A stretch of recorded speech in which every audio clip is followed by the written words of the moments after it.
Bismillahirrahmanirrahim. Wassalatu wassalamu ala rasulillah amma ba'd.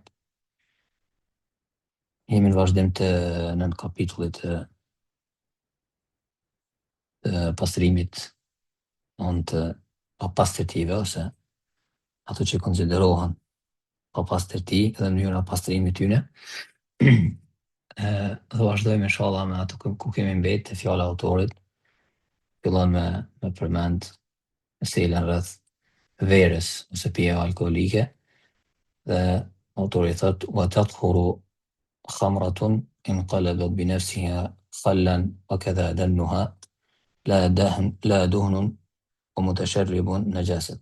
Autori tash po fillon me përmend thot ndërsa vera ose pijet alkoolike pastrohen nëse ato mujnë mu shëndru vetvetiju, kuptohet me lejen e Allahut, mirë po pa shkaqe kështu ka njeriu, në uthull, thot pastrohet, o këdhe dënuha dhe po ashtu thot pastrohet edhe ajo konsiderohet e pastër edhe ena. Do nëse dikush e ka lanë dhe alkool, edhe pastaj ajo është bë ose verë, pastaj është bë uthull, atëherë po thot që kjo konsiderohet e pastër përderisa u shndru në një gjendje tjetër, po ashtu edhe ajo ena ku ka qenë, do thonë vera ose e pije alkoolike që mundet më prëndru, është e pastër.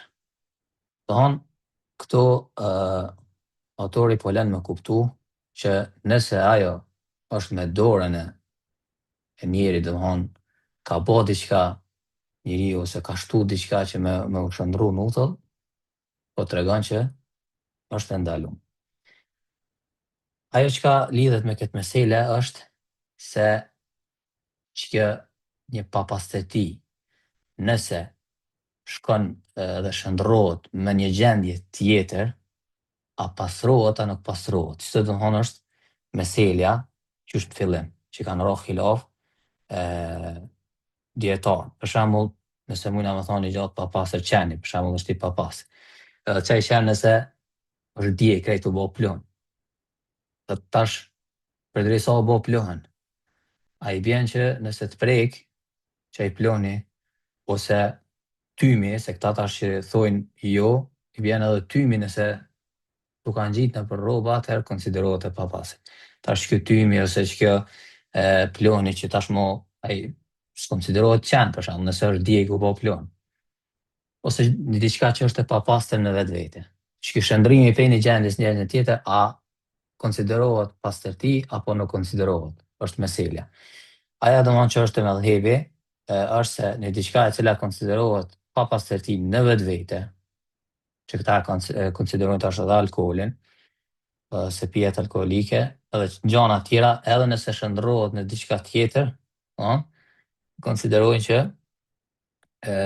është e papastër. Përveç e bojnë këtë veçimin nëse është alkooli, se vera u bë uthull në vetvete, jo me ndimin diçka tjetër. Kështu do është mendimi jam. Ndërsa mendimi i dytë, që është mendimi e Ebu Hanifes së Dhahirit dhe që ka zgjedhur Sheikhul Islam Ibn Taymija, është po ashtu edhe Sheikh Ibn Thaymini, që ato pastrohen do thonë prej shndrimit në gjendje tjetër. Nëse ajo shndrohet për një gjendje në gjendje tjetër dhe ajo tash nuk konsiderohet më e papastër, atëherë themi që është largu ajo papastërtia e saj që e ka pas.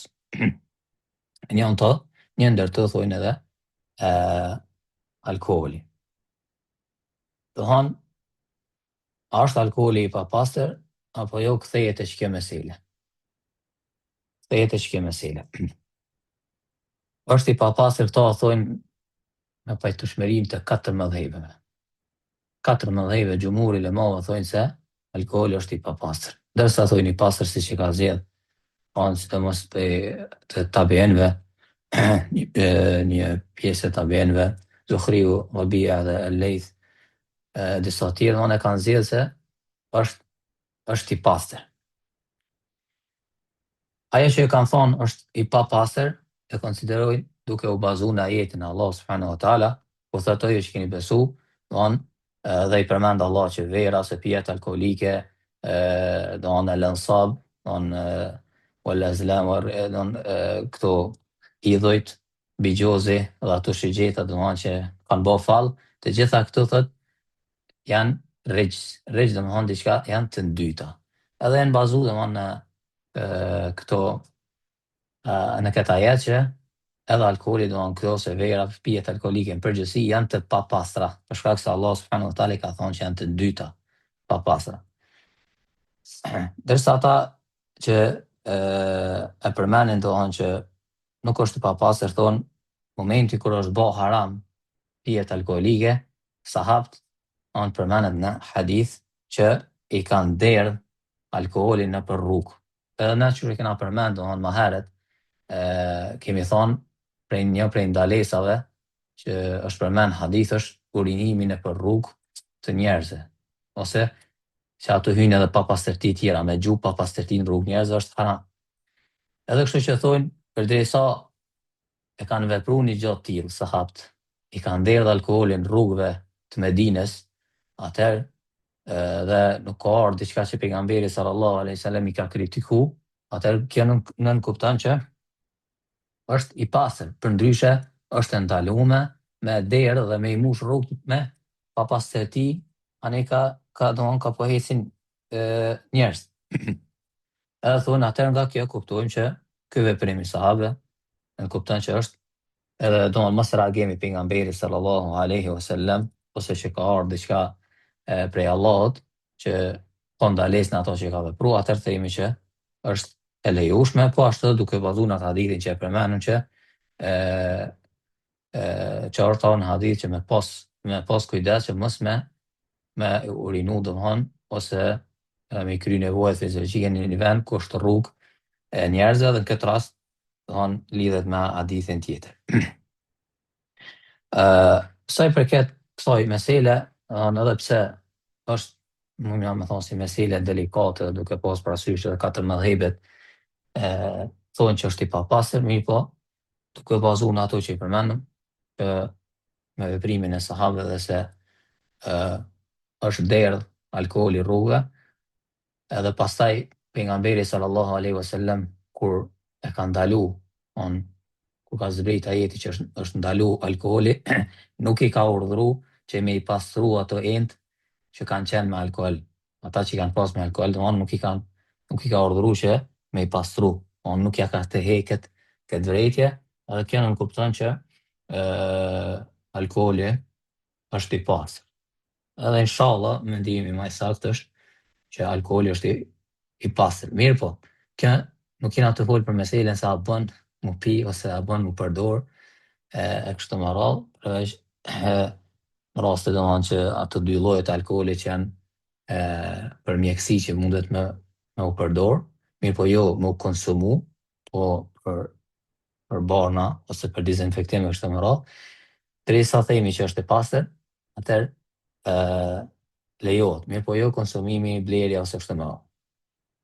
Mirë, kjo është me atë meselen që nëse transmetohet për diçkafe në diçka tjetër, pastrohet edhe këtu hen edhe alkooli, që i bjen kjo përjashtim që e ka bo autori veç se nëse është ndryshon vetvetio, atëherë është i pastër, përndryshe nëse ndryshon nga detyra e njerit apo qëllimi i papastër, atëherë i bjen që sipas mendimit saktë që themi është i pastër, nuk kemi nevojë për këtë detajizim, këto që a ndryshon me lejen e Allahut është vetvetia, apo ndryshon me veprim diçka ose me në shtesë kimikale ose diçka tjetër. Kështu që inshallah është i pastër. Dërsa se i përket uthullës, që është mesele e rëndësishme, është se kanë rënë khilaf dietar tash, a do të thotë që kjo lejohet me u marr alkooli ose vera që mu bë uthull. Këto kanë diskutuar dietarët dhe inshallah mendimi më i saktë është se nuk lejohet një gjë e tillë. Mirë po, nëse tash neve na vjen Sheh Ibn Uthaymin e përmend që nëse vjen prej dikujt e cili e lejon këtë gjë, se ka khilaf domethënë që dikush e ka leju këto me u përdor me shëndru verën në uthull, përderisa kalon më pe asaj gjendjes edhe nuk konsiderohet më ajo verë ose alkool. Nëse ai e ka çat mendim edhe ai e prodhon, atëherë ty të lejohet me e ble. Ose thot nëse vjen prej jahudive ose krishterëve, domethënë që një gjatë të tillë e lejojnë, atëherë edhe është mesele khilafie, në këtë rast lejohet domethënë me ble uthull është fjala.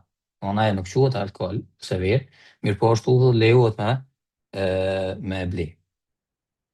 Këtë çështje janë po ashtu edhe te meselja e parfumave, nëse kanë një pjesë, nëse përgjigje shumë të vogël të alkoolit, i cili realisht ai nuk është alkool, është kështu që përdoret që është për pije, ose që i thojnë alkooli, i cili nëse e pen ato të myt krejt, realisht, po përdoret si substancë është edhe me ru dohan parfumin është më radh, një përqindje e vogël, nuk shitet si lloj alkooli, atëherë duke bazu në këtë çështje, themi se është e lejuar inshallah. Edhe pse thanëm, domethënë përderisa khilafi është khilaf shumë i fortë, normal njeriu në këtë rast është ma parsore me elan, nëse mundet. Mirë po, nëse shkojmë ka gjykimi që inshallah është ma afër të vërtetës, atëherë themi se alkooli është i pastër. Dhe pastaj autori tha la duhnun mutasharribun najas. Dhe autori po përmend çështjen tjetër që ka lidhje me yndyrat. Dhe po thot yndyrat edhe gjërat e ngjashme me to. Do gjërat e ngjashme me to është për qëllim që ka si yndyrë, domethënë që nuk është tamam shumë e lëngshme për shembull, që mund ose është edhe nuk është e lëngshme hiç, e që është mjalta ose gjalpa edhe yndyra tjera. Në këtë rast që janë hambelit nuk e konsiderojnë në gjykimin e ujit. Thonë të gjëra tjera të lëngshme përveç ujit, themi që ato nuk pastrohen. Do nëse ka ra diçka e papastër në vaj, ose ka ra papastër në mjalt, atëherë thojnë krejt është e papastër. Edhe thojnë nuk pastrohet. Nuk pastrohet se thojnë nuk ka mundësi që me u pastru mo ajo. Nuk është sikur uji që me i gju uj edhe tani pastaj pranë një ko me i gju një uj shumë edhe pastaj me thonë që tashma ai uj konsiderohet i pastër për shkak se o ka një pjesë e ujit tani kena gju uj shumë edhe mo inshallah ka larguar papastërtitë të yndyra ose për shembull mjalta ose këto gjëra tjera gjallë pa kështu nuk mujna me bani diçka të tillë, atëherë thonë nëse ndotet një pjesë e saj, atëherë ndotet e gjitha veç nëse ka prek pak pa pastërtia. Kjo është mendimi i xhumhurit, Hanbelit, Malikit dhe Shafit. Edhe është një hadithi Abu Hurairës radhiyallahu anhu se thot pejgamberi sallallahu alaihi wasallam idha waqa'at al-fa'ra fi as-samni fa in kana jamidan fa'alquha wa ma hawla wa in kana ma'i'an fala taqrabu. Thot kjo dallimin mes nëse është e lëngshme dhe pa lëngshme tash. Thot nëse ka ra miu dohon në gjalp. Thot nëse është ajo kështu e ngurtë, domethënë jo e lëngshme, atëherë largone, domethënë pa pastërtinë edhe ajo që është për rreth saj. Domethënë edhe një pjesë që është për rreth saj. Dhe pjesën tjetër me konsumu. E nëse është e lëngshme, atëherë thot mos u afroni asaj. Domethënë mos e konsumoni.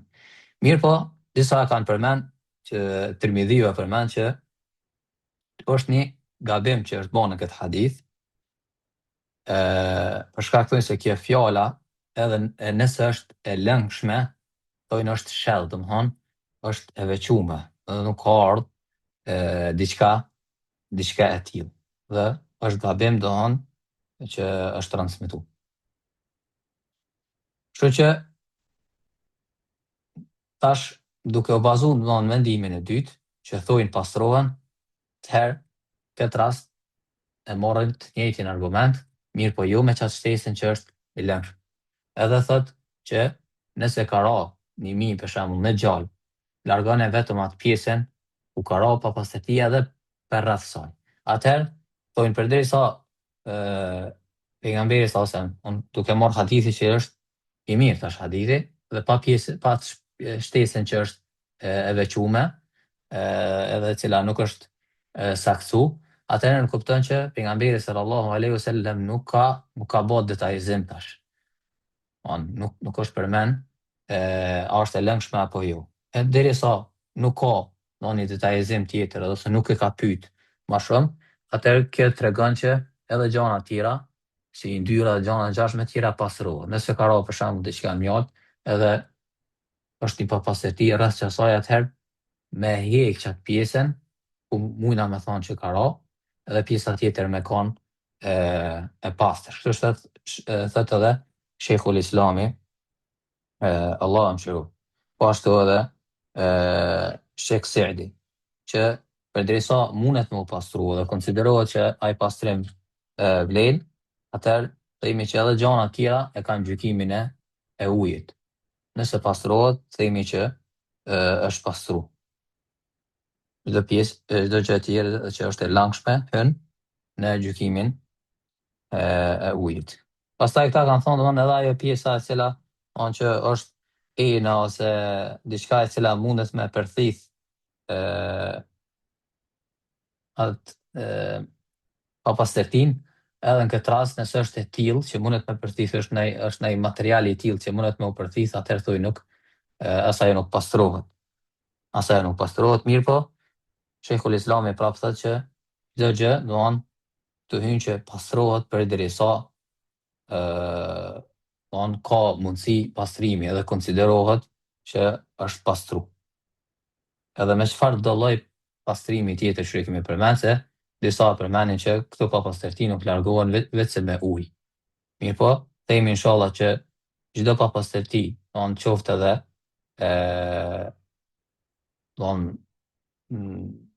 urinë ose diçka e tillë që është rënë në tesh ose edhe në tokë, mujna me pastru edhe pa kon me ujë.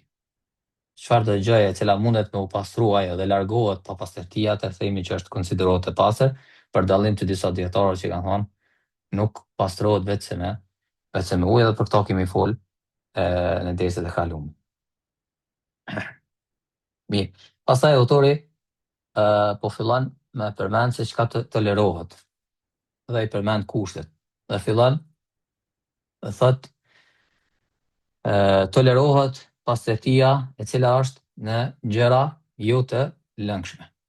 Pastërtia e cila është në gjëra jo të lëngshme. Do të thonë që këtu hyjnë edhe gjëra tjera që mund me ka për shembull rroba ose diçka tjetër. On gjërat që janë jo të lëngshme.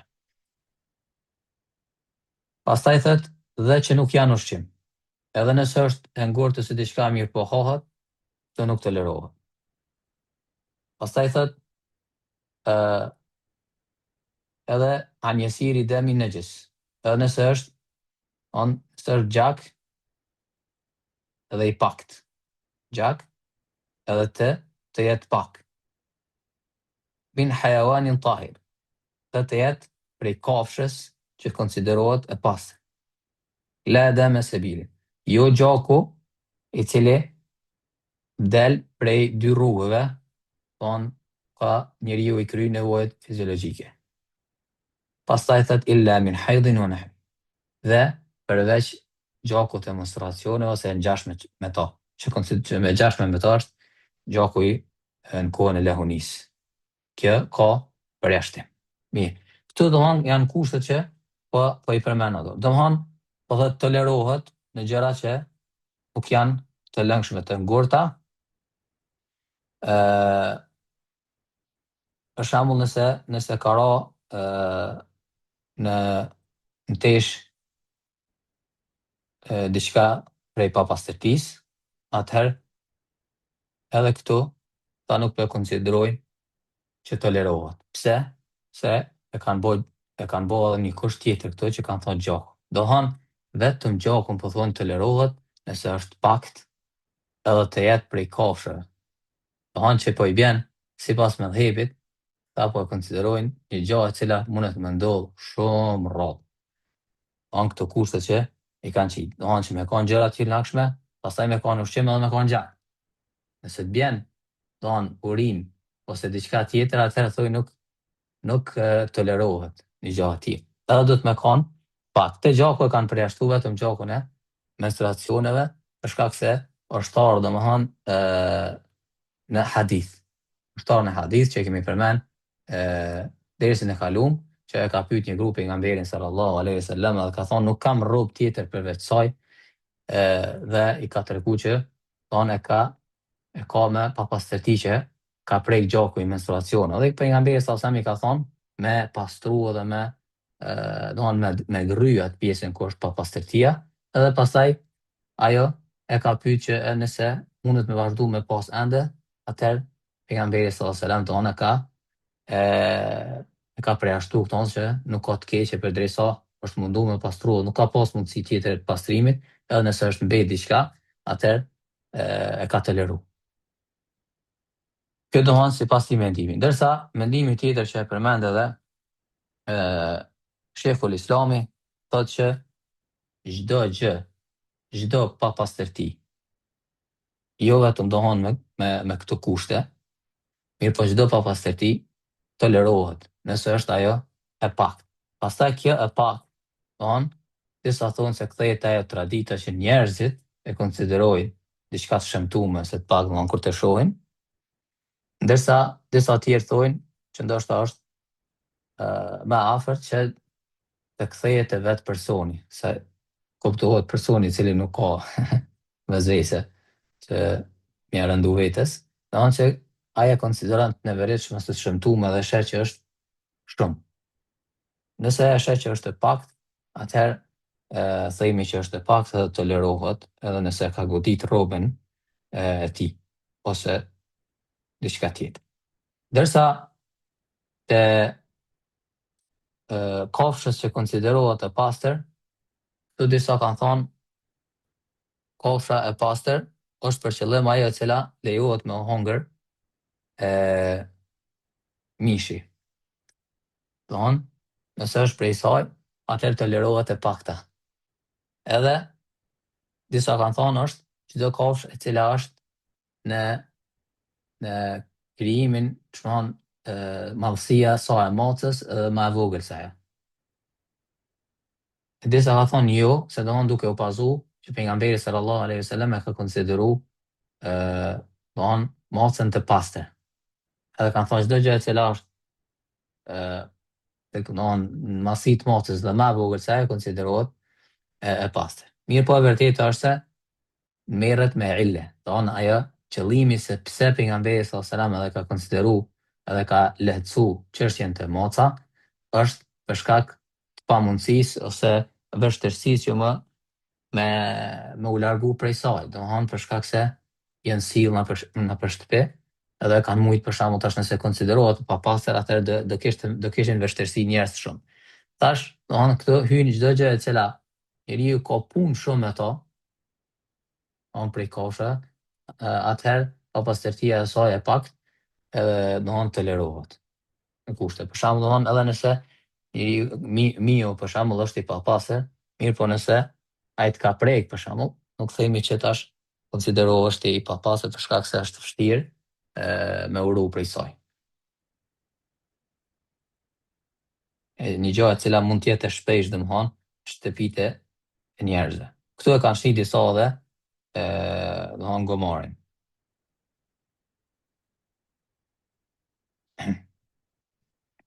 Dërsa sa i përket gjakut, ka khilaf të madh edhe këtu, për cilën nuk mundem me anu shumë të secili mendim, edhe nuk është njerë pjesë e temës domethënë për me folë për gjakun, mirë po edhe këtu ka domethënë khilaf edhe katër mëdhëbet, shumë dietarë domethënë të Ehlul Hadithit kanë përmendur ixhma që gjaku është i papastër përveç gjakut të shahidit. Përveç gjakut të shahidit që pejgamberi sallallahu alajhi wasallam i ka varros, domethënë ashtu, as nuk i ka pastru. Edhe pse domethënë mendimi i dytë thonë që përderisa njerëzit jenë falë duke qenë me plagë, kjo tregon që gjaku nuk konsiderohet i pastër, mirë po, Allahu alem mundem me anu për momentin ka një mendim që me prej meselen. Mirë po nëse mundem me studiu ma shumë, atëherë flasim edhe shpërndajmë një gjatë tjetër. Mirë, ka që inshallah për sot dhe pastaj vazhdojmë domethënë me gjëra tjera të cilat ka përmend autori rreth këtij nën kapitulli. Sa i përket kësaj tolerimit pa pastetive, domethënë, këto kushte që i kam përmend thanëm, inshallah ajo që është më afërt është e Sheikhul Islamit Ibn Taymiyes, që çdo gjë e cila konsiderohet e papastër, mirë po është pak, atëherë tolerohet dhe jo me kushte të tilla që do të më kanë vetëm gjak, që mos më kanë ushqim, mos më kanë në ushqim e kështu me radhë, për shkak se kjo nuk kupton se sikur s'ndodh kurrë. Është diçka shumë e rrallë. Mirë po nëse njeriu e ka godit pak diçka, në rrobën e saj edhe është falë, inshallah është e tolerueshme. Inshallah vazhdojmë me çështje tjera që përmend autori. Wa akhiru da'wana alhamdulillahi rabbil alamin.